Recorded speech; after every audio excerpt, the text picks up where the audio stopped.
I just played the worst disc golf round in my entire career. I've been playing for just over a year, and I think I would have shot better at my very first round ever played than I did today. That's how bad this was. I have no excuse for how bad I played in this round. All I gotta say is I was not at my best, and I feel like we as disc golfers, athletes, if you wanna call us that, I feel like we always set high expectations and standards for ourselves, and when we don't meet those expectations every single time we go out and play, we're just let down, right? And one thing I'm really trying to tell myself and wrestling with is it's okay to have bad days. You're looking at it right now with Paul McBeth. He's not having the best day ever. He's not going out and winning every single tournament. It's okay to have a bad day. You're not going to be on every single round of a tournament. It's okay. And I want you to know that. And that's something that I'm struggling with and learning right now. We're about to get real really quick. Now, what I mean by that is I want to keep it 100% authentic on this channel. If I shoot a 10 over, I want to show that 10 over. If I shoot a 20 over, I want to show that 20 over, but I also want to show the lowlights and the highlights. I'm not just going to show all highlights because that's not disc golf. We're not all going to have great rounds, and I understand that. And that is exactly what you are about to watch. So I'm going to keep it absolutely real and just show you and tell you how bad of a round I truly had. After all, this channel is my journey from MA3 to MPO one day. And that is really what I want to showcase to you guys is I'm not gonna have third place, first place, third place, second place, first place, every tournament, right? I'm not gonna win every tournament. Obviously that's the goal, but I think that's a little unrealistic. What is more realistic is what just happened. And that is finishing 30th place, shooting a 10 over in an MA3 tournament. And it was just devastating for me at the time because I really was frustrated, and I know that I can play to a way better level than I did today.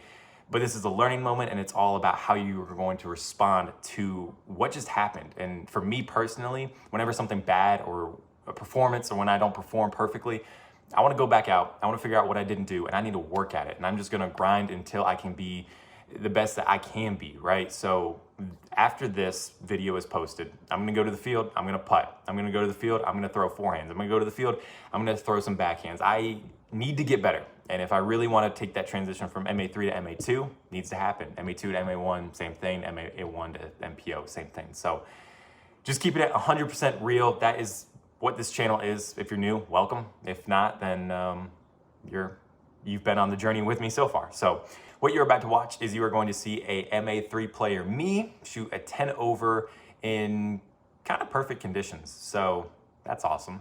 But like I said, it's a part of the journey, and it's something that I got to learn from, and it's all about how I'm going to respond to all this. So without further ado, let's watch.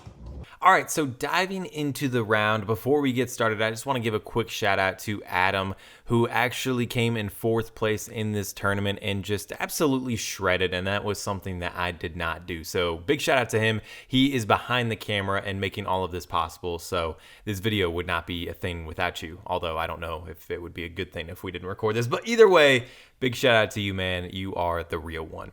Hole 1, you just know it. It's 260 feet. You've seen me peer it so many times. I throw this into the ground, but you're going to see a weird little like kick, and it kicked left, and I think it hit this this rock that is barely in bounds, and that is what me and my card mates decided on. It hit the rock and went into the puddle over there, so they let me take my relief right where I'm standing. A little weird, but needless to say, I just go ahead and pitch up because it's all death behind the basket. So I just take a bogey on hole number 1. Hole 2, you kind of know the deal. It goes down and to the left 330 feet, and my backhand, you see I'm in my Corey Ellis backhand form stance, ready to rip it, ready to go. Right here, my thumb was just stupid sweaty, and I get some good rip behind it, and I actually take out this sign. And it was just not pretty at all. I just grip locked the heck out of it. So back-to-back OBs, now going to the drop zone.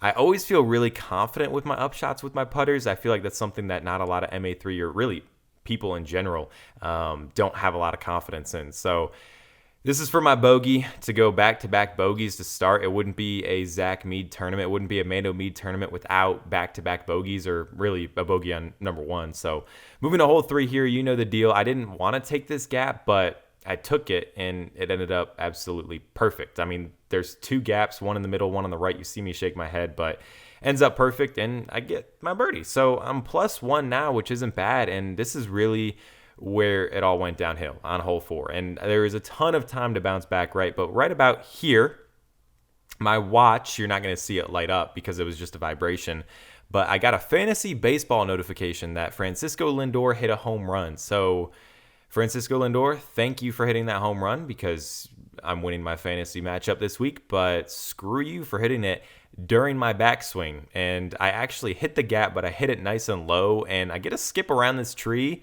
but I got the classic Robbins, and you're just going to see it roll down the hill, and I'm like, what the heck? So this is my third time being OB, only on the 4th hole, and this is for my par. I got to save my par from all the way down here.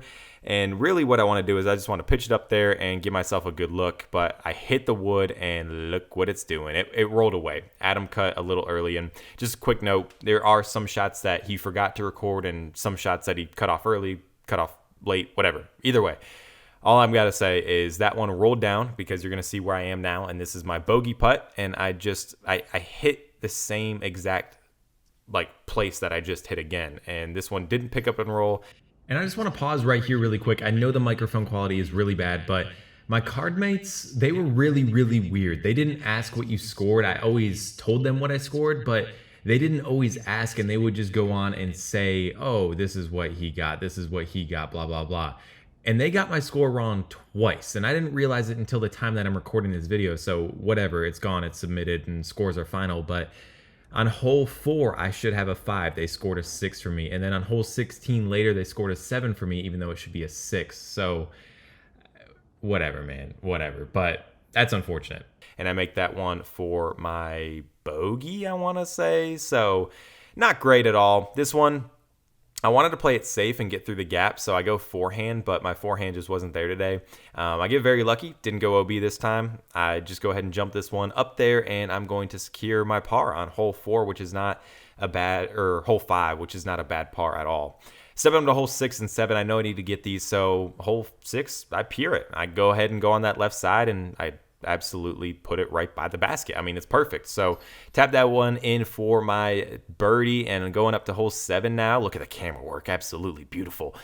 I was expecting to skip because that is exactly how you play hole 7. You skip it over to the basket because you don't want to fly over the basket. And it was wet, and this grass was pretty long, honestly. So probably should have known that before, but either way, this is for my birdie look. Give it a good amount of height, but just a little bit too much to the right. And yeah, so very unfortunate there. And stepping up to hole 8, this is the thing about this round. I step up to this shot. I step up to really any shot at Robbins in a casual round. I know I'm going to be fine. I don't even think about OB, but it's things like this that happens in a tournament that can happen. It's just so fluky. I throw a great backhand line, pretty much the same exact backhand line that I had, and it went OB. I had the same backhand line that I had on a YouTube short or TikTok that I just posted with the same disc, everything. And this one didn't get by the tree. This one hit the tree and went OB. Like this is what I'm talking about. This is probably going to be my last time at Robbins just because of stuff like this happening. There's so much OB and you can't really help it. Excuse me. So this is my upshot for my par. If I can get this up there and in, that will be my par. I throw it nice and high, misses the tree. I thought it was going to dink in there, but I didn't. So there's another bogey. Hole number 9. This is my arch nemesis. I know I need to get around this tree. So I take an Athena, knowing I probably throw my backhands on hyzers because I haven't gotten to that flat pan right now. But you're going to see my reach back is really good. My hips and my arm are already coming through, and I'm throwing this thing very flat. And I'm like very proud of the shot because I ripped on it, but I hit a tree and it goes left. And if I threw something like a vulture or a raptor or something like that, I feel like I'd be, within circle 1, maybe edge of circle 1. But instead, I'm behind this tree and I'm left with about a 65, 70 footer, which is basically almost break my ankle there. Which is basically the name of today. I just didn't leave myself anything to even look for a putt, which is just very unfortunate. This right here just completely took me out of the round. I just didn't want to play disc golf anymore after I threw that shot. But here's another shot where I just absolutely pure. I'm throwing this Athena absolutely perfectly. Great reach back here. My hips are coming through, and I'm throwing this thing flat with a lot of snap, and I'm going straight at that tree. Bonk. So this is my upshot for trying to save bogey, basically, and I get up and down, and I get double, I believe. So as you can see, just by my facial expressions, my body language, everything, I'm just completely out of this round. I don't want anything to do with disc golf, but I will say my putter was absolutely dialed pretty much all day. I just didn't give myself any looks to get birdies. That's how bad of a day it was. It just, getting off the tee was really bad, and scrambling was good. It was just getting off the tee, and that's what I need to work on. And now I know I need to work on it. So this right here is a very, very sketchy shot. If you know Robbins Park, tons of stumps, tons of roots, tons of rollaway action. So I set up, and I really want to throw this on a little bit of Anheuser, and I kind of throw it flat, and I hit that tree, and that tree's about 20 feet out. So I leave myself a putt. Like I said, my putter's feeling pretty dialed. I have a new little routine that I'm going through and trying, and I just kind of stop, stare, and I didn't have any good footing here, but I kind of stop, stare, I blink 3 or 4 times, and then I just go into it and drill it. I don't know. It's working for me right now, and I don't plan on changing it because it's working. Hole 12 is the par 4. Absolutely pured a tee shot. My Raptor is going to be absolutely perfect. And Adam forgot to record the second shot, and it just wasn't good at all. I actually forehanded. Oh, we are jumping like crazy. I forehanded from where that Raptor landed. I was going to go with a backhand, but I was cut off by a tree, so I had to go forehand flex, but I didn't put enough flex on it, so it panned out over here to the right.